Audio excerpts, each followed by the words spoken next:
Hello everyone, कैसे हो आप सभी। यूपी पीएससी एआई डिकोडर में आप सभी का स्वागत है।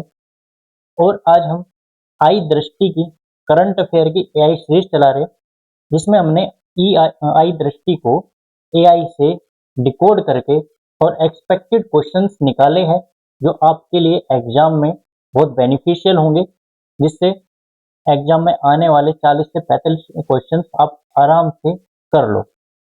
इसलिए हमने यहाँ पे एआई सीरीज चलाई है। और जितने भी स्टूडेंट है करंट अफेयर से ये लगता है कि उनमें बहुत ज़्यादा रटना पड़ता है, तो ई दृष्टि को एक बार पढ़ लो, फिर यहाँ पे मैक्सिमम प्रैक्टिस कर लो क्वेश्चन की, तो एग्जाम में एक भी क्वेश्चन नहीं छूटेगा, हर एक क्वेश्चन यहाँ पे कवर हो जाएगा।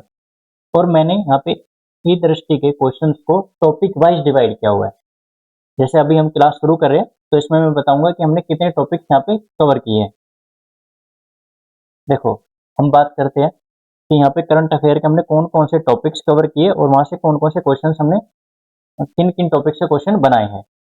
अगर बात करें तो नोएडा इंटरनेशनल एयरपोर्ट टॉपिक यहाँ पे हमने कवर किया है।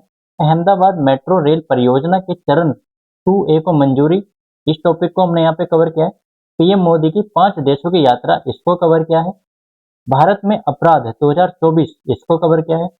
असम ने समान नागरिक संहिता विधेयक 2026 प्रस्तुत किया, इसको कवर किया है। भारत में स्कूली शिक्षा प्रणाली नीति आयोग रिपोर्ट, 2 अन्य सेमीकंडक्टर परियोजनाओं को मंजूरी। इस एआई सीरीज में हमने ये 7 टॉपिक कवर किए हैं और इन 7 टॉपिक को हमने एआई से डिकोड करके क्वेश्चंस एनालाइज किए। अब हम सीधा क्वेश्चंस की तरफ चलते हैं, ठीक है। देखो, आपकी स्क्रीन पे पहला क्वेश्चन होगा, नोएडा इंटरनेशनल एयरपोर्ट के संदर्भ में निम्नलिखित कथनों पर विचार कीजिए। ये किसकी बात कर रहे हैं? नोएडा इंटरनेशनल एयरपोर्ट के बारे में बात कर रहा है। अगर इसका फर्स्ट स्टेटमेंट देखें, 28 मार्च 2026 को प्रधानमंत्री नरेंद्र मोदी ने जेवर में इसके प्रथम चरण का उद्घाटन किया। सेकंड स्टेटमेंट, 15 जून 2026 को इस एयरपोर्ट से पहली कॉमर्शियल फ्लाइट दिल्ली और लखनऊ के मध्य चलाई गई। तीसरा स्टेटमेंट, इसके शुरू होने के साथ ही उत्तर प्रदेश में हवाई अड्डों की कुल संख्या बढ़कर 17 हो गई। अब हमें देखना है यहाँ पे कौन कौन सी स्टेटमेंट सही है, ठीक है। अगर हम यहाँ पे फर्स्ट स्टेटमेंट को देखें, तो 28 मार्च 2026 को प्रथम चरण उद्घाटन किया गया प्रधानमंत्री द्वारा, ये स्टेटमेंट बिल्कुल सही है। स्टेटमेंट 2 देखें, 15 जून 2026 को इस एयरपोर्ट से पहली कॉमर्शियल फ्लाइट, देखो इतना स्टेटमेंट ये ठीक है। गलती कहाँ पे हुई है? दिल्ली और लखनऊ के मध्य चलाई गई। यहाँ पे ये दिल्ली नहीं है, यहाँ पे क्या आएगा? नोएडा आएगा, ठीक है। किसकी बात करते हैं? नोएडा की बात करते हैं। थर्ड स्टेटमेंट देखते हैं, इसके शुरू होने के साथ ही उत्तर प्रदेश में हवाई अड्डों की कुल संख्या बढ़कर 17 हो गई। ये स्टेटमेंट भी बिल्कुल सही है। अगर इसके सही आंसर की बात करें, 1 और 3 इसका सही आंसर होगा, ठीक है। नेक्स्ट क्वेश्चन देखें, क्वेश्चन नंबर 2, जून 2026 में नोएडा इंटरनेशनल एयरपोर्ट से शुरू हुई पहली कॉमर्शियल फ्लाइट में कुल कितने यात्रियों को यात्रा कराई गई थी, जिसमें 28 महिलाएं किसान शामिल भी थे। अगर यहाँ पे देखें कि कुल कितने किसान शामिल थे जिनको फ्लाइट यात्रा की गई थी पहली, तो उसमें 170 किसान शामिल थे। और 170 के अंतर्गत कितनी महिलाएं थी? 28 महिलाएं थी, ठीक है, ये ध्यान रखना। आगे चले, question number 3, Noida international airport परियोजना के विकास, निर्माण और संचालन की जिम्मेदारी किस विदेशी कंपनी की सहायक कंपनी को सौंपी गई? First option, Changi airport international Singapore. Second, Zurich airport international AG Switzerland. Third statement, Heathrow airport holdings. और fourth statement, Frankfurt airport services. अगर इसकी हम सहायक कंपनी की बात करें तो वो कौन सी होगी? वो ज्यूरिख एयरपोर्ट इंटरनेशनल एजी होगी, जो कहाँ की कंपनी है? स्विट्जरलैंड की कंपनी है, ठीक है। नेक्स्ट, सतत अवसंरचना निर्माण के लिए लाइमस्टोन, क्लेसाइंड, क्ले सीमेंट LC3 का उपयोग करने वाला भारत का पहला बड़े पैमाने का प्रोजेक्ट कौन सा है? तो अभी कौन से प्रोजेक्ट की बात करें? नोएडा इंटरनेशनल एयरपोर्ट के प्रोजेक्ट की बात कर रहे हैं।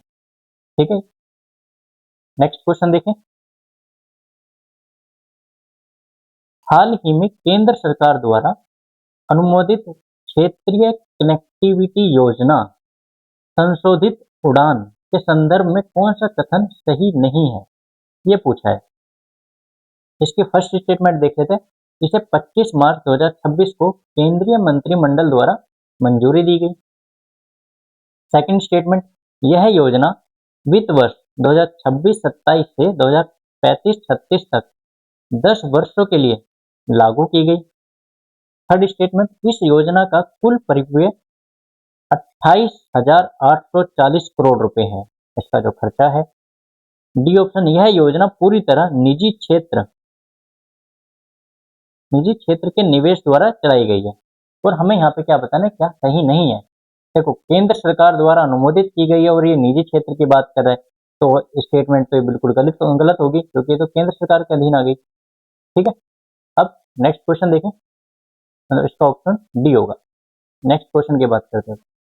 क्वेश्चन नंबर 6, केंद्रीय मंत्रिमंडल द्वारा जून 2026 में मंजूर की गई अहमदाबाद मेट्रो रेल परियोजना के चरण 2A के संबंध में निम्नलिखित कथनों पर विचार कीजिए। किसकी बात कर रहे हैं? अहमदाबाद मेट्रो रेल परियोजना की यहाँ पे बात कर रहे हैं। इसका फर्स्ट स्टेटमेंट है, इस नए कॉरिडोर की कुल लंबाई 6.032 किलोमीटर होगी। ठीक है। सेकंड ऑप्शन, इस चरण के परिचालन में आने के बाद अहमदाबाद गांधीनगर में सक्रिय मेट्रो नेटवर्क की कुल लंबाई 100 किलोमीटर से अधिक हो जाएगी। थर्ड ऑप्शन देखते हैं इसका स्टेटमेंट, इस परियोजना की कुल अनुमोदित लागत 2169.04 करोड़ रुपए है। अगर हम यहाँ पे देखें कि स्टेटमेंट कौन सी गलत है, देखो इस स्टेटमेंट की बात करते हैं, इस चरण के परिचालन में आने के बाद अहमदाबाद गांधीनगर में सक्रिय मेट्रो नेटवर्क की कुल लंबाई, यहाँ तक तो ठीक है, लेकिन ये कुल लंबाई यहाँ पे गलत दी गई है। कुल लंबाई कितनी है? कुल लंबाई है यहाँ पे 77.35 किलोमीटर, ये यहाँ पे बात करते हैं। ठीक है, 77.63 किलोमीटर की बात करते हैं। अब इसका सही ऑप्शन क्या होगा? इसके सही ऑप्शन की बात करें, 1 और 3 इसका सही आंसर होगा। ठीक है, नेक्स्ट क्वेश्चन देखें। अहमदाबाद मेट्रो रेल परियोजना के चरण में 2A के अंतर्गत कुल कितने स्टेशनों का निर्माण किया गया है?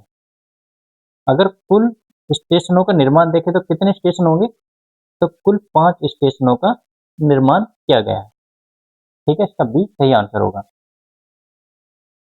क्वेश्चन नंबर 8, अहमदाबाद मेट्रो के चरण 2A कॉरिडोर के अंतर्गत निम्नलिखित में से कौन सा स्टेशन शामिल नहीं है? कौन सा स्टेशन शामिल नहीं है? साबरमती नदी, ये शामिल है। कोटेश्वर प्राचीन मंदिर, ये शामिल है। सरदार नगर, ये शामिल है। कालूपुर रेलवे स्टेशन, ये शामिल नहीं है। ठीक है, और क्या इसमें स्टेशन शामिल है? अगर हम देखें यहाँ पे और स्टेशन आ जाते हैं, एक आता है आश्रम रोड, दूसरा कोटेश्वर प्राचीन मंदिर हो गया है, तीसरा साबरमती हो गया, चौथा सरदार हो गया, और एक एयरपोर्ट,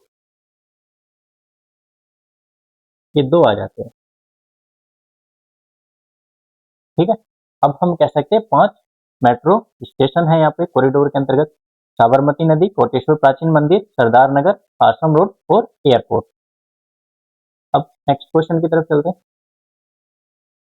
प्रधानमंत्री नरेंद्र मोदी की मई 2026 में उत्पन्न हुई इटली यात्रा के संदर्भ में निम्नलिखित कथनों पर विचार कीजिए।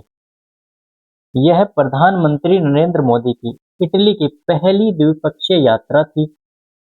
ठीक है, इसकी बात करते हैं। दूसरा, इस यात्रा के दौरान भारत और इटली के बीच द्विपक्षीय संबंधों को उन्नत करके विशेष रणनीतिक साझेदारी का दर्जा दिया गया, ये भी स्टेटमेंट ठीक है।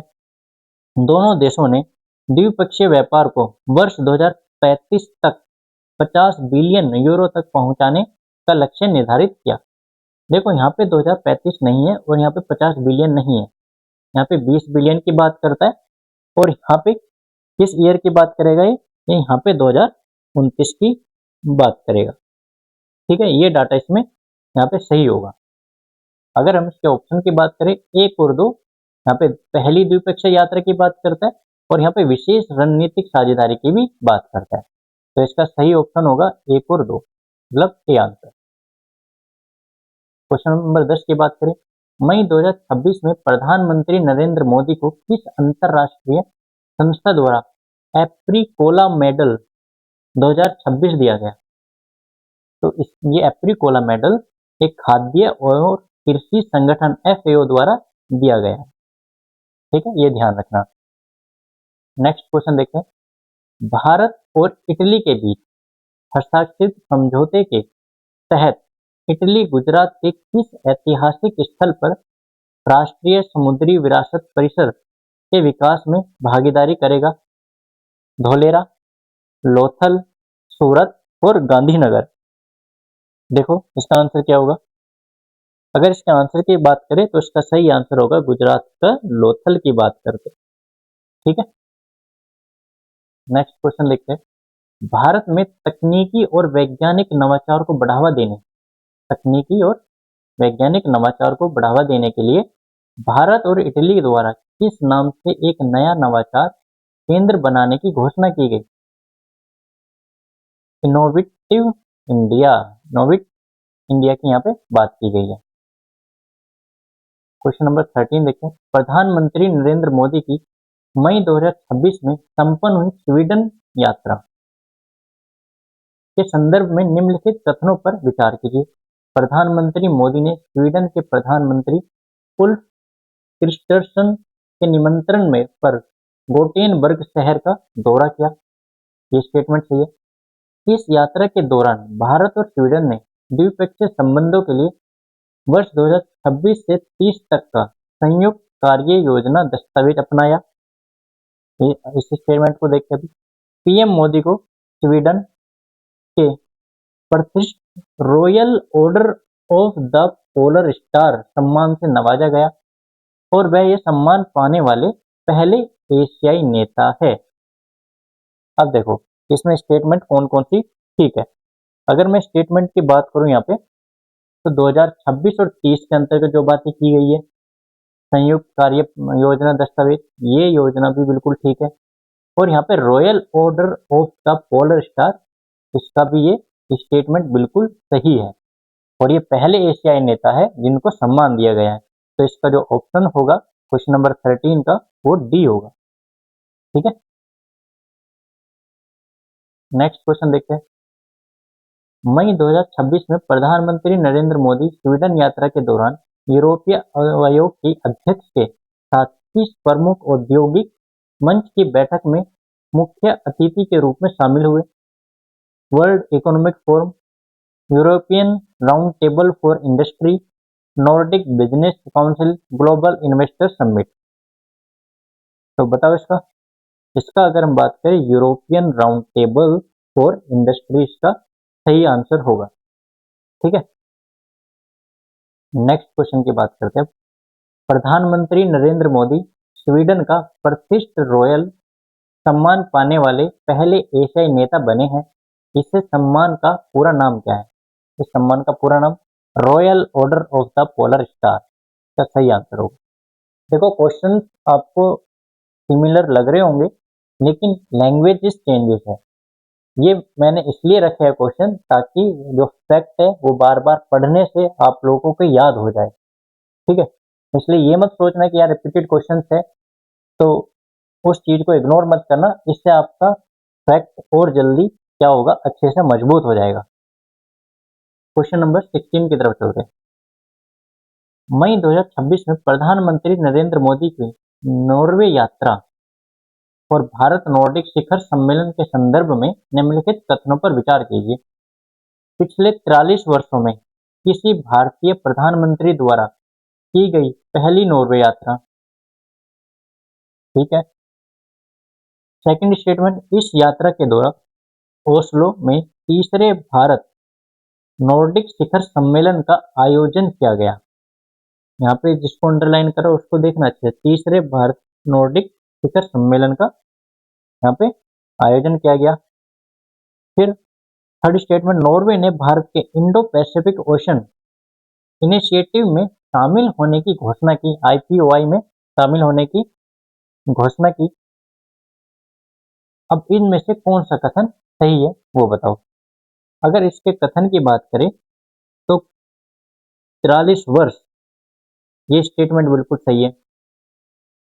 ओस्लो में तीसरे भारत नॉर्डिक शिखर सम्मेलन, ये भी स्टेटमेंट बिल्कुल सही है। और नॉर्वे में इंडो पैसिफिक ओशियन इनिशिएटिव में शामिल होने की घोषणा की गई, ये भी स्टेटमेंट बिल्कुल सही है। तो इसका सही आंसर क्या होगा? इसका सही आंसर डी होगा।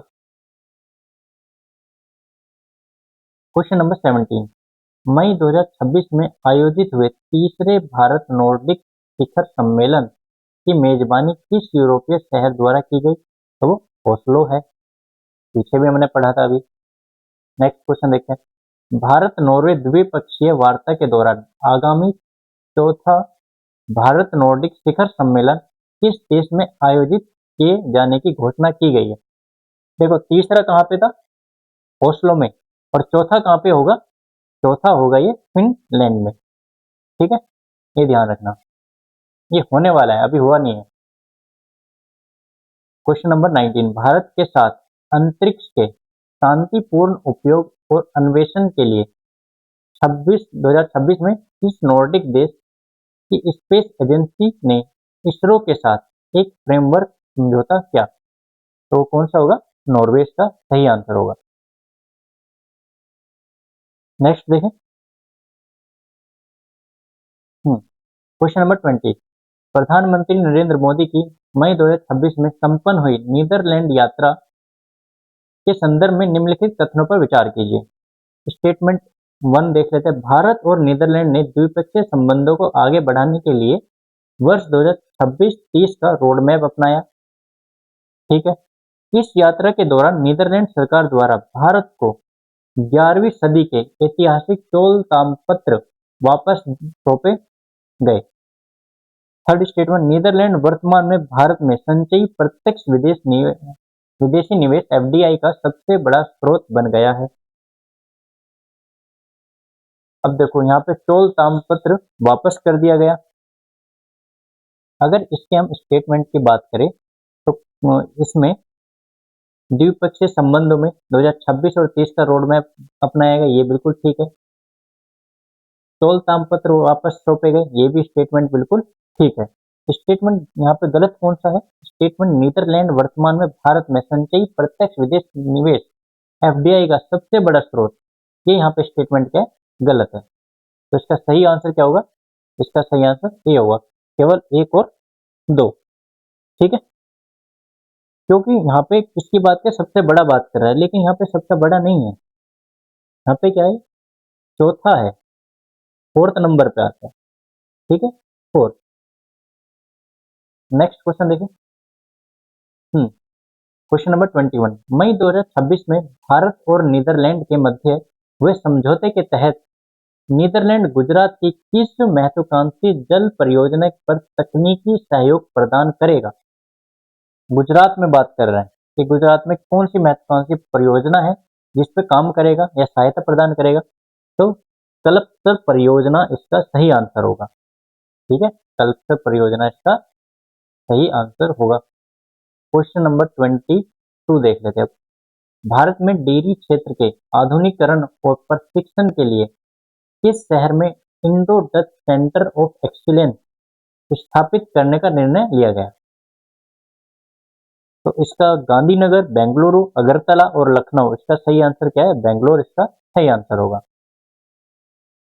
क्वेश्चन नंबर 23, प्रधानमंत्री नरेंद्र मोदी और डच प्रधानमंत्री ने अपनी वार्ता के दौरान नीदरलैंड के किस प्रसिद्ध और ऐतिहासिक बांध का प्रत्यक्ष दौरा किया? तो इसका जो सही आंसर है वो होगा अपस्लाइडाइक बांध। प्रधानमंत्री और डच प्रधानमंत्री ने इसका दौरा किया था।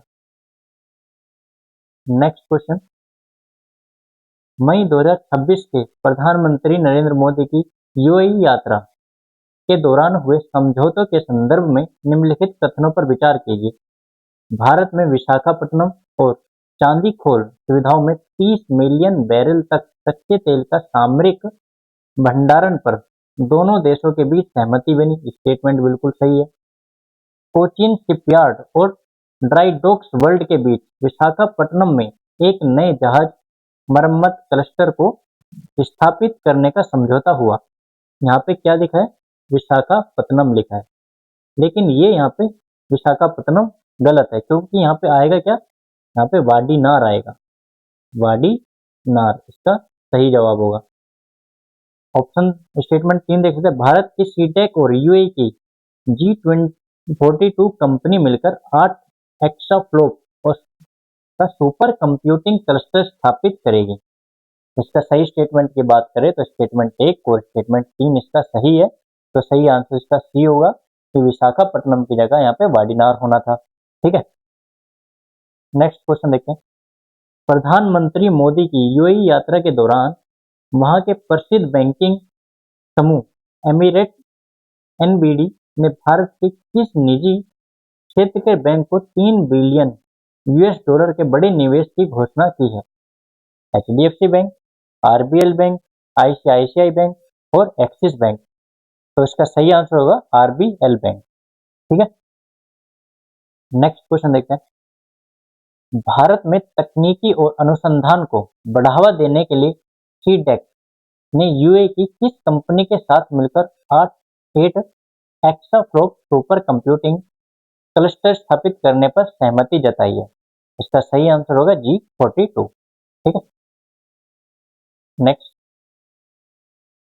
प्रधानमंत्री की मई 2026 में संपन्न हुई संयुक्त अरब अमीरात यूएई यात्रा को दोनों देशों के आर्थिक संबंधों के संदर्भ में निम्नलिखित कथनों पर विचार कीजिए। प्रधानमंत्री मोदी ने 15 मई 2026 को अपनी विदेश यात्रा के प्रथम चरण में यूएई का दौरा किया। ठीक है, यूएई वर्तमान में भारत का दूसरा सबसे बड़ा व्यापारिक भागीदार है। स्टेटमेंट 3 देखें तो भारत में अपनी एलपीजी आवश्यकता का लगभग 40% हिस्सा यूएई से आयात करता है, जो भारत के लिए सबसे बड़ा स्रोत है। अब यहाँ पे हमें देखना है स्टेटमेंट कौन सा सही है। देखो यहाँ पे लिखा है कि दूसरा सबसे बड़ा है, ये दूसरा नहीं, यहाँ पे तीसरा ये सबसे बड़ा है, इसकी थर्ड पोजीशन है। ठीक है, तो इसकी स्टेटमेंट 1 और 3 सही होगा, तो इसका सही आंसर सी है। Question number 28। वर्तमान आंकड़ों के अनुसार यूएई पिछले 25 वर्ष में भारत में निवेश एफडीआई करने के मामले में कौन सा स्थान प्राप्त है? तीसरा, पांचवा, सातवां या 10वां? अगर इसके सही आंसर की बात करें तो इसका सही आंसर होगा सातवां सबसे बड़ा स्रोत है। ठीक है, क्वेश्चन नंबर 29। भारत की कच्चे तेल की आवश्यकताओं को पूरा करने के मामले में यूएई का भारतीय आयात में कितना प्रतिशत योगदान है? देखो यहाँ पे अगर हम कच्चे तेल की बात करें तो वो कितना है? 11%, और 40% किसका आएगा? एलपीजी का आएगा। ठीक है, तो इसका सही आंसर क्या होगा? 11%। ए इसका सही आंसर है। नेक्स्ट क्वेश्चन देखते हैं। मई 2026 में प्रधानमंत्री नरेंद्र मोदी द्वारा की गई 5 देशों की विदेशी यात्रा के सही कालक्रम अनुसार चुनिए। सबसे पहले कहाँ पे गए? यूएई में गए, फिर नीदरलैंड गए, फिर स्वीडन गए, फिर नॉर्वे गए, फिर बाद में इटली गए। तो इसका सही क्रम यही है, ऑप्शन बी इसका सही आंसर होगा। प्रधानमंत्री मोदी की मई 2026 की विदेश यात्रा के दौरान आयोजित हुए विभिन्न सम्मेलनों और द्विपक्षीय वार्ताओं के तिथिवार क्रम के आधार पर निम्नलिखित कथनों को व्यवस्थित कीजिए। रोम और खाद्य और कृषि संगठन एफएओ मुख्यालय का दौरा। देखो ये कहाँ पे? इटली की बात कर रहे हैं, इसकी इटली की बात कर रहे हैं। ओस्लो में आयोजित तीसरा भारत नॉर्डिक शिखर सम्मेलन, ये नॉर्वे की बात कर रहे हैं। गोटेनबर्ग में European round table for industry की बैठक और आबू धाबी में राष्ट्रपति शेख मोहम्मद बिन जायद अल नहायान से मुलाकात, ये यूएई की बात कर रहे हैं। तो अब देख लो इसमें स्टेटमेंट 4 3 2 1, इसका सही आंसर ए होगा। ये भी याद रखना इस ऑर्डर को। नेक्स्ट क्वेश्चन देखते हैं। प्रधानमंत्री नरेंद्र मोदी को मई 2026 की विदेश यात्रा के दौरान मिले विभिन्न पुरस्कारों, सम्मानों और संबंधित देशों, संस्थाओं को सम्मेलन के आधार पर सही कोटि चुनिए। देश और प्राप्तकर्ता पुरस्कार और सम्मान, स्वीडन, एफएओ और नीदरलैंड। अगर यहाँ पे देखें एफएओ की बात करें तो एफएओ से एग्रीकोला मेडल की बात करते हैं, बी का ए यहाँ पर भी है और बी का ए यहाँ पर भी है। तो दो स्टेटमेंट को हम यहाँ पे कट कर देते हैं। अब बात करते हैं हम नीदरलैंड की। नीदरलैंड से हमने क्या लिया, 11वीं सदी के ऐतिहासिक चोल ताम्रपत्र की वापसी। ठीक है, सी का 2, सी का 2 यहाँ पे भी है, सॉरी सी का 2 यहाँ पर भी है। तो इसका सही आंसर क्या होगा, इसका सही आंसर बी होगा। ठीक है, नेक्स्ट देखते हैं क्वेश्चन नंबर 33। प्रधानमंत्री मोदी को मिले अंतर्राष्ट्रीय सम्मानों के संदर्भ में निम्नलिखित कथनों पर विचार कीजिए। स्वीडन का royal order of the polar star, डिग्नी कमांडर, ग्रैंड क्रॉस सम्मान पाने वाले नरेंद्र मोदी पहले भारतीय नागरिक है लेकिन दूसरे एशियाई नेता। ठीक है, इटली दौरे के समय रोम में पीएम मोदी को एफएओ एप्रिकोला मेडल 2026 से सम्मानित किया गया। अब देखो यहाँ पे कौन सा कथन गलत है। अगर यहाँ पे हम देखें तो ऑप्शन स्टेटमेंट 2 सही है, स्टेटमेंट 1 सिर्फ यहाँ तक सही है, इसके बाद ये स्टेटमेंट यहाँ पे गलत हो जाती है। क्यों? देखिए दूसरे नहीं, वो पहले एशियाई नेता है, पहले एशियाई नेता। ठीक है, इसलिए इसका सही आंसर क्या होगा, इसका ए, क्योंकि हमें गलत बताना है। क्वेश्चन नंबर 33 हो गया। Question number 34। प्रधानमंत्री नरेंद्र मोदी की मई 2026 में संपन्न हुई 5 देशों की विदेश यात्रा के संदर्भ में निम्नलिखित कथनों पर विचार कीजिए। प्रधानमंत्री ने 15 से 20 मई 2026 तक यूएई और 4 यूरोपीय देशों की यात्रा की। इस यात्रा के दौरान प्रधानमंत्री ने स्वीडन, नॉर्वे, इटली और फ्रांस का दौरा किया। तो फ्रांस तो है ही नहीं। ठीक है, यूएई भारत का तीसरा सबसे बड़ा व्यापारिक भागीदार और भारत के एलपीजी का सबसे बड़ा स्रोत 40% है। ये स्टेटमेंट सही है और ये स्टेटमेंट सही है। तो इसका सही आंसर क्या होगा, सी इसका सही आंसर होगा, 1 और 3। नेक्स्ट क्वेश्चन देखते हैं। मई 2026 में प्रधानमंत्री नरेंद्र मोदी की 5 देशों की यात्रा के दौरान उनके विदेशी दौरों का पहला चरण कौन सा था? सबसे पहले किस देश में गए थे? सबसे पहले वो यूएई में गए थे। ठीक है, नेक्स्ट क्वेश्चन। वर्तमान डेटा के अनुसार यूएई भारत की कच्चे तेल की आवश्यकता का लगभग कितना प्रतिशत पूरा करता है? तो वो 11% करता है। प्रधानमंत्री नरेंद्र मोदी की यूरोपीय देशों की यात्रा के दौरान निम्नलिखित कथनों पर विचार कीजिए। नीदरलैंड सरकार द्वारा भारत के सांस्कृतिक इतिहास से जुड़े चोल ताम्रपत्र, ये ठीक है। पिछले 43 वर्षों में किसी भारतीय प्रधानमंत्री द्वारा की गई पहली नॉर्वे यात्रा थी। ओस्लो में तीसरे भारत नॉर्डिक शिखर सम्मेलन का आयोजन किया, ये भी स्टेटमेंट ठीक है। स्वीडन यात्रा के दौरान प्रधानमंत्री मोदी को वहां के सर्वोच्च सम्मान royal order of the polar star से सम्मानित किया गया और ये सम्मान पाने वाले पहले एशियाई नेता है। ये तीनों स्टेटमेंट यहाँ पे बिल्कुल सही स्टेटमेंट है। ठीक है, 37 का डी इसका आंसर होगा। नेक्स्ट देखते हैं। मई 2026 में अपनी विदेश यात्रा के दौरान प्रधानमंत्री नरेंद्र मोदी किस अंतर्राष्ट्रीय संस्था के मुख्यालय में एप्रिकोला मेडल 2026 से सम्मानित किया? तो इसका सही आंसर होगा एफओए, खाद्य एवं कृषि संगठन। ठीक है, नेक्स्ट क्वेश्चन देखते हैं। गुजरात के धोलेरा में भारत का पहला फ्रंट एंड सेमीकंडक्टर फैब स्थापित करने के लिए भारत की टाटा इलेक्ट्रॉनिक्स ने किस देश की प्रसिद्ध कंपनी एएसएमएल के साथ समझौता किया? Sweden, Norway, Netherlands, Italy. अगर इसके सही आंसर की बात करें तो कौन सा होगा?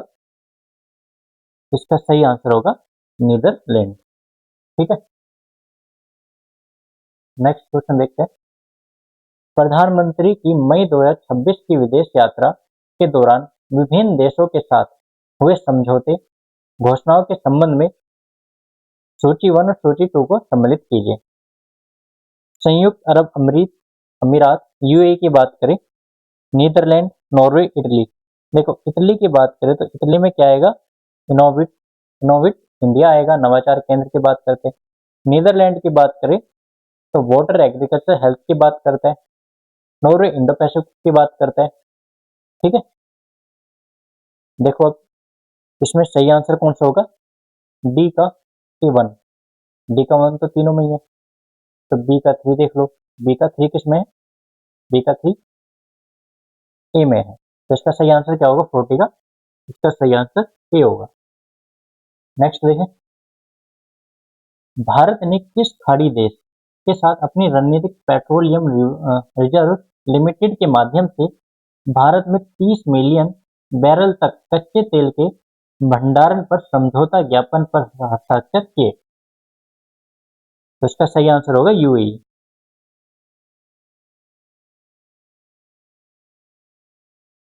प्रधानमंत्री नरेंद्र मोदी की स्वीडन यात्रा के दौरान उन्हें स्वीडन के किस प्रमुख शहर का दौरा किया जहां उन्होंने भारत स्वीडन गोलमेज बैठक में भी भाग लिया? तो इसका सही आंसर होगा गोटेनबर्ग। अब आप लोगों को आंसर अपने आप पता चल रहे होंगे क्योंकि हमने 40 से क्वेश्चन अच्छे से कर लिए हैं। भारत में इटली ने अपने द्विपक्षीय संबंधों को मजबूत करने के लिए वर्ष 2029 तक आपसी व्यापार को कितने बिलियन यूरो तक पहुंचाने का महत्वाकांक्षी लक्ष्य रखा? ये क्वेश्चन हमने पहले भी किया, लेकिन यहाँ पे 20 बिलियन यूरो होगा। ठीक है, नेक्स्ट देखते हैं। अब राष्ट्रीय अपराध रिकॉर्ड ब्यूरो द्वारा जारी भारत में अपराध 2024 रिपोर्ट के संदर्भ में निम्नलिखित कथनों पर विचार कीजिए। वर्ष 2024 में कुल दर्ज संज्ञेय अपराधों की संख्या में वर्ष 2023 की तुलना में 6% 6.0 की कमी आई है। 6% की कमी आई है। प्रति लाख जनसंख्या पर अपराध वर्ष 2023 के 448.3 से घटकर वर्ष 2024 के 418.9 हो गई है। वर्ष 2024 के दौरान मानव शरीर को प्रभावित करने वाले अपराधों में अपहरण व अपहरण के मामले सर्वाधिक रहे हैं। तो इसमें सही आंसर क्या होगा? अगर यहाँ पे देखिए स्टेटमेंट, ये बिल्कुल सही है स्टेटमेंट, और ये स्टेटमेंट भी बिल्कुल सही है। ये स्टेटमेंट यहाँ पे सही नहीं है, तो इसका सही आंसर क्या होगा? 1 और 2। नेक्स्ट देखते हैं।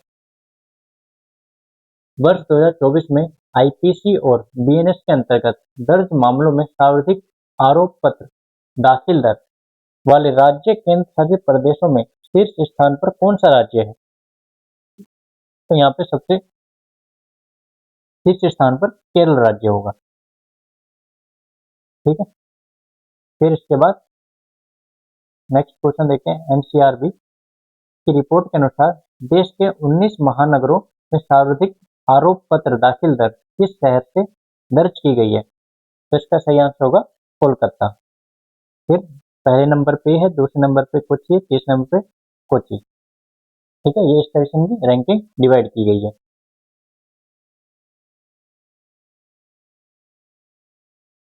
क्वेश्चन नंबर नेक्स्ट देखते हैं। क्वेश्चन नंबर 48, वर्ष 2024 में भारत में कुल 1,01,928 साइबर अपराध के मामले दर्ज किए गए, जो पिछले वर्ष 17.9 से अधिक है। इन साइबर अपराधों में सर्वाधिक मामले किस श्रेणी के अंतर्गत दर्ज किए गए? अगर यहाँ पे देखें तो सबसे ज्यादा कहाँ पे आया है? तो वो सबसे ज्यादा फ्रॉड के मामले देखे गए हैं, धोखाधड़ी के।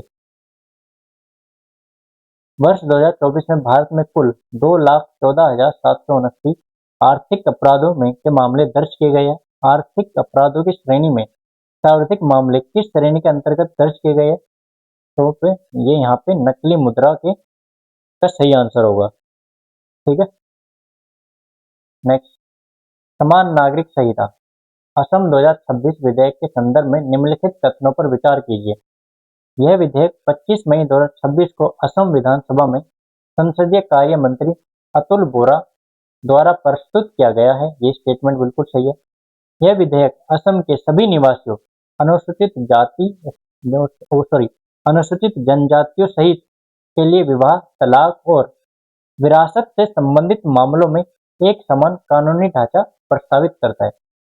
देखो ये स्टेटमेंट क्यों गलत है, ये बात करता है यहाँ पे अनुसूचित जनजातियों को छोड़कर, इनको छोड़कर बाकी सभी की बात करता है और इन्होंने इसको भी शामिल कर दिया, इसलिए यहाँ पे स्टेटमेंट गलत हो गई।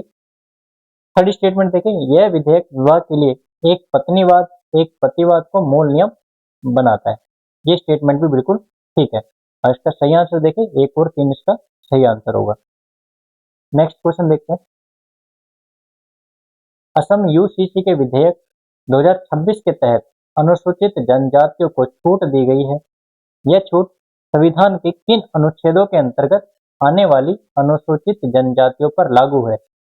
अगर इसका सही आंसर देखें तो अनुच्छेद 366 क्लोज 25 और अनुच्छेद 342 के अंतर्गत ये बातें कही गई है। नेक्स्ट क्वेश्चन, असम समान नागरिक संहिता विधेयक 2026 के माध्यम से निम्नलिखित में से किस पूर्ववर्ती अधिनियम को निरस्त या कैंसिल करने का प्रस्ताव किया गया? तो इसका सही आंसर होगा असम मुस्लिम विवाह और तलाक अनिवार्य पंजीकरण अधिनियम 2024, इसको निरस्त किया गया। नेक्स्ट क्वेश्चन, असम यूसीसी विधेयक 2026 के अनुसार कानूनी विवाह के लिए पुरुष और महिला की न्यूनतम आयु क्रमशः कितनी निर्धारित की गई है? तो इसका सही आंसर होगा पुरुष की 21 और महिला की 18। ठीक है।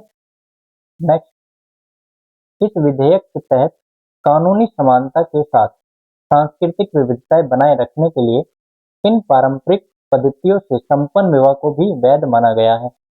वैदिक विवाह और अहोम चकलोंग विवाह, ये सही स्टेटमेंट है। निकाह और सप्तपदी निकाह, ये भी स्टेटमेंट सही है। होली यूनियन और आनंद कारज, ये भी स्टेटमेंट बिल्कुल सही है। मतलब ये कि इन पारंपरिक पद्धतियों से विवाह संपन्न हो जाएगा। तो इसका सही आंसर होगा डी, उपरोक्त सभी। नेक्स्ट, असम समान नागरिक संहिता विधेयक 2026 निम्नलिखित में से किस प्रक्रिया को पूरी तरह अनिवार्य बनाता है? केवल सभी विवाहों को पंजीकरण, केवल सभी तलाक का पंजीकरण, सभी विवाह और सभी तलाकों का पंजीकरण, केवल लिव इन संबंधों का पंजीकरण। और इससे सही आंसर की बात करें तो यहाँ पे सभी विवाह और सभी तलाकों का पंजीकरण यहाँ पे होना अनिवार्य है। नेक्स्ट क्वेश्चन, असम समान नागरिक संहिता विधेयक 2026 के प्रावधानों के अनुसार विवाह संपन्न होने के कितने दिनों के भीतर दंपति को उपपंजीयक या उपपंजीकरण के समक्ष विवाह ज्ञापन प्रस्तुत करना अनिवार्य है? अगर यहाँ पे देखें तो कितने दिनों के भीतर की बात करता है तो 60 दिनों के भीतर ये बात करता है। विधेयक के अनुसार लिव इन संबंधों का पंजीकरण कितने समय के भीतर किया जाना प्रस्तावित किया गया है? अगर पंजीकरण की बात करें तो वो 1 महीने के अंदर की बात की गई है यहाँ पे। क्वेश्चन नंबर 58, असम यूसीसी 2026 के संदर्भ में लिव इन संबंधों से जन्मे बच्चे की कानूनी स्थिति के बारे में क्या प्रावधान किया गया है? बच्चे केवल माता पिता की सहमति से वैध माने जाएंगे, बच्चों को पूर्ण रूप से वैध माना जाएगा, बच्चों को केवल माता की संपत्ति पर अधिकार होगा, ऐसे बच्चों को अवैध की श्रेणी में रखा जाएगा।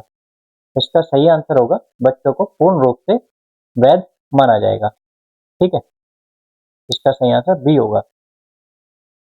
क्वेश्चन नंबर 59, विधेयक के अनुसार यदि कोई महिला अपने लिव इन साथी द्वारा छोड़ दी जाती है तो उस निम्नलिखित में से कौन सा कानूनी अधिकार प्राप्त होगा? वह साथी की पूरी संपत्ति पर अधिकार का दावा कर सकती है, वह न्यायालय के माध्यम से आर्थिक भरण पोषण का दावा कर सकती है, वह साथी के विरुद्ध केवल आपराधिक मानहानि का मुकदमा दर्ज करा सकती है, उसे कानूनी कोई आर्थिक सुरक्षा प्राप्त नहीं होगी। इसका सही आंसर क्या होगा? न्यायालय के समक्ष जाकर के आर्थिक भरण पोषण की का मांग कर सकती है। क्वेश्चन नंबर 60, नीति आयोग द्वारा मई 2026 में जारी स्कूली शिक्षा रिपोर्ट के संदर्भ में निम्नलिखित कथनों पर विचार कीजिए। इस रिपोर्ट का शीर्षक school education system in India, territorial analysis and policy road map for quality enhancement है। ये स्टेटमेंट बिल्कुल सही है क्योंकि इसका शीर्षक ही यही है।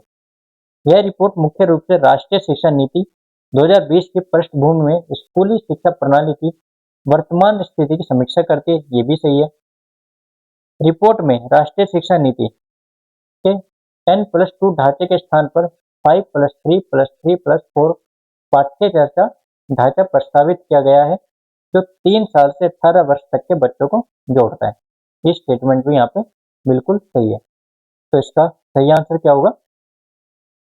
केवल 1 और 3 नहीं, 1 मिनट। यह रिपोर्ट मुख्य रूप से राष्ट्रीय शिक्षा नीति 2030 की पृष्ठभूमि में स्कूली शिक्षा प्रणाली की वर्तमान स्थिति की समीक्षा करती है। ये स्टेटमेंट सही नहीं है, इसकी ये स्टेटमेंट गलत है। इसका सही स्टेटमेंट 1 और 3 है। ठीक है, नेक्स्ट क्वेश्चन की तरफ चले। नीति आयोग की इस रिपोर्ट में स्कूली शिक्षा में सुधार के अधिगम परिणाम के अलावा किन 4 अन्य स्तंभों आयामों पर ध्यान केंद्रित किया गया है? नामांकन, समानता, समावेशन, डिजिटलीकरण। अगर यहाँ पे हम देखें कि किन किन स्तंभों पर काम किया गया है, तो यहाँ पे ये चारों ऑप्शन क्या होंगे? सही होंगे, क्योंकि नामांकन, समानता, समावेशन और डिजिटल एकीकरण की बात करता है ये। ठीक है, अब इसमें 2 चीजें और मैं यहाँ पे ऐड कर देता हूँ।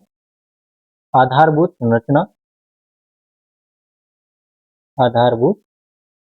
संरचना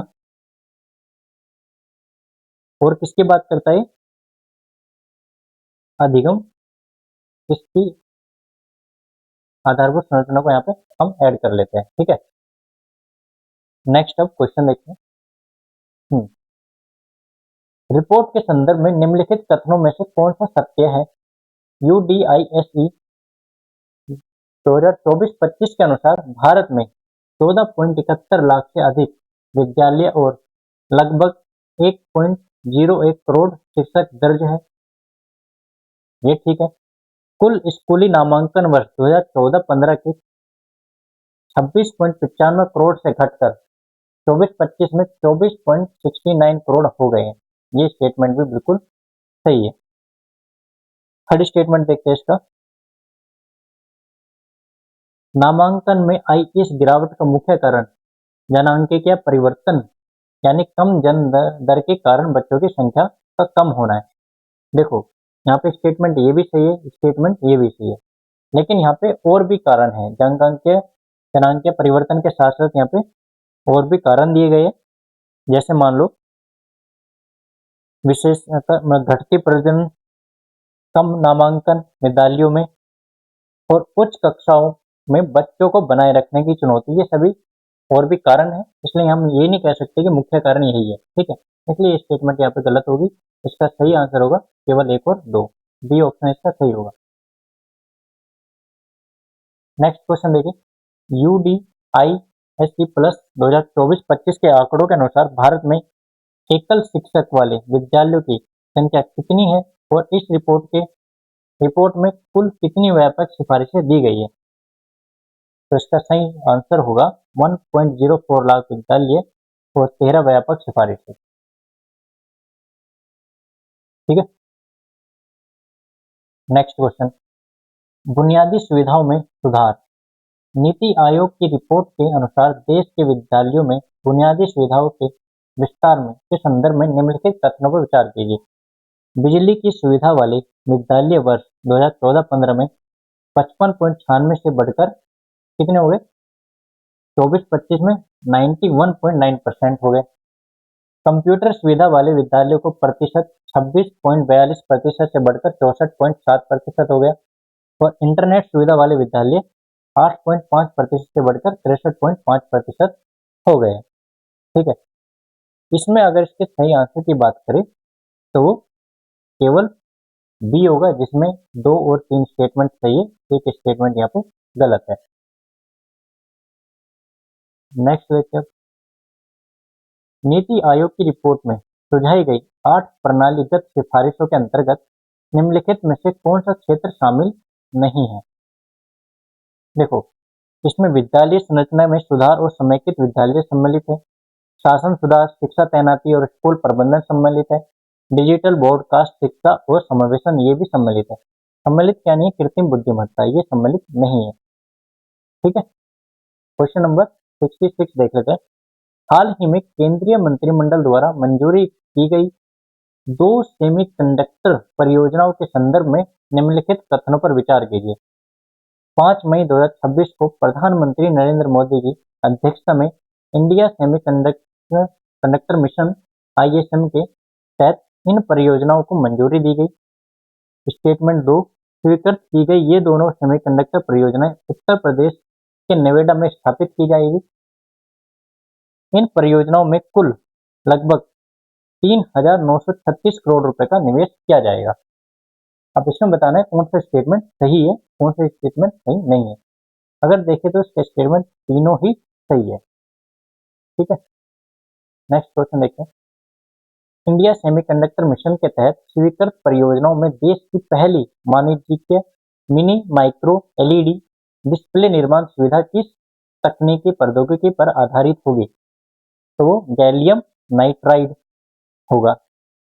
ठीक है, next, crystal matrix limited CML द्वारा कंपाउंड सेमीकंडक्टर फैब्रिकेशन तथा ATMP की एकीकृत सुविधा गुजरात के किस विशेष आर्थिक क्षेत्र शहर में स्थापित की जाएगी? तो वो शहर होगा धोलेरा। ठीक है, याद रखना। नेक्स्ट, सेमीकंडक्टर परियोजनाओं के संदर्भ में प्रयुक्त होने वाले संक्षिप्त नाम ATMP का पूर्ण रूप से फुल फॉर्म क्या है? इसका फुल फॉर्म है असेंबली टेस्टिंग मार्किंग पैकेजिंग, इसकी ये फुल फॉर्म है। ठीक है, नेक्स्ट, हाल ही में स्वीकृत सूची सेमिकॉन प्राइवेट लिमिटेड परियोजनाओं के संदर्भ में निम्नलिखित कथनों पर विचार कीजिए।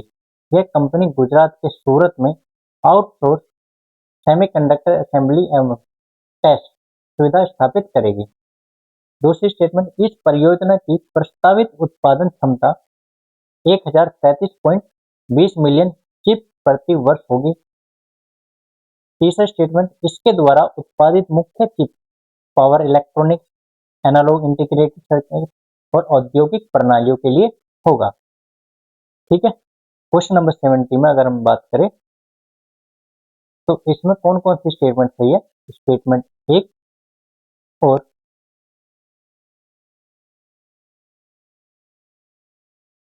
स्टेटमेंट, इसमें यहाँ पे स्टेटमेंट 2 और स्टेटमेंट 3 तीनों ही सही है। ठीक है,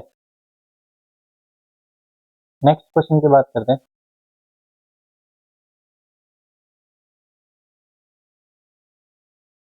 जून 2026 को उत्तर प्रदेश मंत्रिपरिषद ने उत्तर प्रदेश सेमीकंडक्टर नीति 2024 के विभिन्न प्रस्तावों में निहित व्यवस्थाओं को संशोधित किए जाने के प्रस्ताव को मंजूरी दी। इस नीति के संदर्भ में क्या सत्य है? इस संशोधन के कारण राज्य सरकार पर बहुत बड़ा अतिरिक्त वित्तीय भार आएगा। इसके अंतर्गत निवेशकों को वित्तीय प्रोत्साहन देने के लिए नए कर लगाए जाएंगे। इसका मुख्य उद्देश्य निवेशकों को निवेश अनुकूल नीतिगत सहयोग देना और अन्य राज्यों से प्रतिस्पर्धा बढ़ाना है तथा इससे राज्य सरकार पर कोई अतिरिक्त वित्तीय भार नहीं आएगा। अगर इसका सही ऑप्शन देखें तो इसका सही ऑप्शन होगा सी, कि यहाँ पे राज्य पर कोई वित्तीय भार नहीं आएगा और उद्देश्य है उनका निवेशकों को निवेश अनुकूल नीतिगत सहयोग देना और अन्य राज्यों से प्रतिस्पर्धा बढ़ाना। वाणिज्य एवं उद्योग मंत्रालय द्वारा 9 अप्रैल 2026 को गुजरात के धोलेरा में Tata semiconductor manufacturing private limited के लिए एक विशेष आर्थिक क्षेत्र अधिसूचित किया गया। इसके संदर्भ में निम्नलिखित कथनों पर विचार कीजिए। यह भारत का प्रथम वाणिज्यिक सेमीकंडक्टर फैब्रिकेशन प्लांट फैब है। फैब का अर्थ एक ऐसी अत्यंत पूंजी गहन इकाई से है जहां सिलिकॉन वेफर पर वास्तविक चिप का निर्माण किया जाता है। तो इसका सही आंसर क्या होगा? इसका सही आंसर 1 और 2 दोनों ही स्टेटमेंट होगी। ठीक है, नेक्स्ट क्वेश्चन देखते हैं। 12 अगस्त 2025 को केंद्रीय मंत्रिमंडल स्वीकृत की गई 4 सेमीकंडक्टर परियोजनाओं को और उनके स्थापित किए जाने वाले राज्यों की सूची का मिलान कीजिए। 3D glass solution in CDIL, ASIP। अगर इनकी बात करते हैं हम ASIP और CDIL की, तो इस ASIP हमारा ये कहाँ पे आएगा? उड़ीसा में आएगा। ठीक है, CDIL ये कहाँ पे आएगा? ये भी तुम्हारा पंजाब मोहाली में आएगा। कहाँ पे? पंजाब मोहाली के अंतर्गत आएगा। और 3D ग्लास सॉल्यूशन इंक की बात करें तो ये भुवनेश्वर उड़ीसा में ही आएगा और सिक्किम आंध्र प्रदेश में। ठीक है, ये इसके आंसर है। तो इसका ए का 2,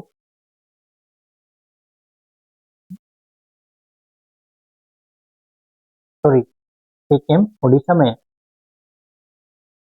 ठीक है, ए का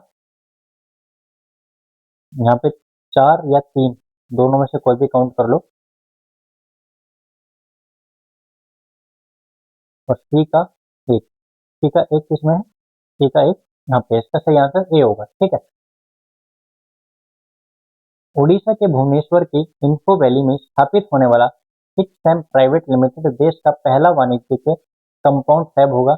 यह किस देश की कंपनी के साथ मिलकर सिलिकॉन कार्बाइड आधारित चिप बनाएगा? तो किसके साथ मिलकर बनाएगा? ये यूनाइटेड किंगडम के साथ मिलकर बनाएगा। 13 मई 2025 को रेनेसास इलेक्ट्रॉनिक्स इंडिया के डिजाइन सेंटर्स का उद्घाटन किन 2 शहरों में किया गया, जो भारत का पहला 3nm चिप डिजाइन केंद्र है? अगर इसकी बात करें तो ये नोएडा और बेंगलोर होगा। नेक्स्ट, 2 से 4 सितंबर 2025 के मध्य सेमी कॉन इंडिया 2025 सम्मेलन का आयोजन यशोभूमि नई दिल्ली में किया गया। इस सम्मेलन का मुख्य विषय या थीम क्या थी? इसकी थीम थी building the next semiconductor power house. ठीक है, नेक्स्ट क्वेश्चन। 14 मई 2025 को प्रधानमंत्री की अध्यक्षता में केंद्रीय मंत्रिमंडल द्वारा उत्तर प्रदेश के जेवर नेवाडा के नजदीकी यमुना एक्सप्रेसवे औद्योगिक विकास प्राधिकरण क्षेत्र में देश की छठी सेमीकंडक्टर यूनिट को मंजूरी दी गई। यह यूनिट किन 2 कंपनियों द्वारा मिलकर स्थापित की जा रही है? अगर इसका सही आंसर देखें तो इसका आंसर होगा HCL और फॉक्सकॉन। ठीक है, इसका बी आंसर का होगा। Question number 78। उत्तर प्रदेश के जेवर में स्थापित होने वाली HCL फॉक्सकॉन सेमीकंडक्टर परियोजना की अनुमानित लागत कितनी है? और केंद्रीय मंत्री अश्विनी वैष्णव ने अक्टूबर 2025 में किस संस्थान में नमो सेमीकंडक्टर लैबोरेटरी की स्थापना को मंजूरी दी? तो इसकी बात करें तो यहाँ पे भुवनेश्वर और 4.95 करोड़ इसका सही आंसर होगा। ठीक है, नेक्स्ट, गुजरात के सूरत में स्थापित होने वाली सूची सेमीकॉन प्राइवेट लिमिटेड द्वारा उत्पादित डिस्क्रीट सेमीकंडक्टर और चिप्स का उपयोग मुख्य रूप से किन क्षेत्रों में किया जाएगा? ऑटोमोबाइल, औद्योगिक स्वचालन और उपभोक्ता इलेक्ट्रॉनिक्स। जैसे सही आंसर की बात करें तो इसका डी ऑप्शन इसका सही होगा। ठीक है, देखो ये 79 क्वेश्चन थे जो हमने करंट अफेयर के यहाँ पे कवर किए हैं। कुछ क्वेश्चन ऐसे जो रिपीटेड है और ये हमने यहाँ पे 7 टॉपिक कवर किए। अब ऐसे ही हम AI एक्सपेक्टेड क्वेश्चंस की सीरीज चलाएंगे जिसमें हम पूरा 1 साल का अच्छे से करंट अफेयर कवर कर लेंगे। और जिन बच्चों को फैक्ट याद नहीं होता है वो क्वेश्चन लगाएंगे यहाँ पे, तो उनके वो भी चीजें यहाँ पे याद हो जाएगी। ठीक है, तो आज के लिए AI की सीरीज में इतना ही। मिलते हैं फिर नेक्स्ट क्लास में। Thank you.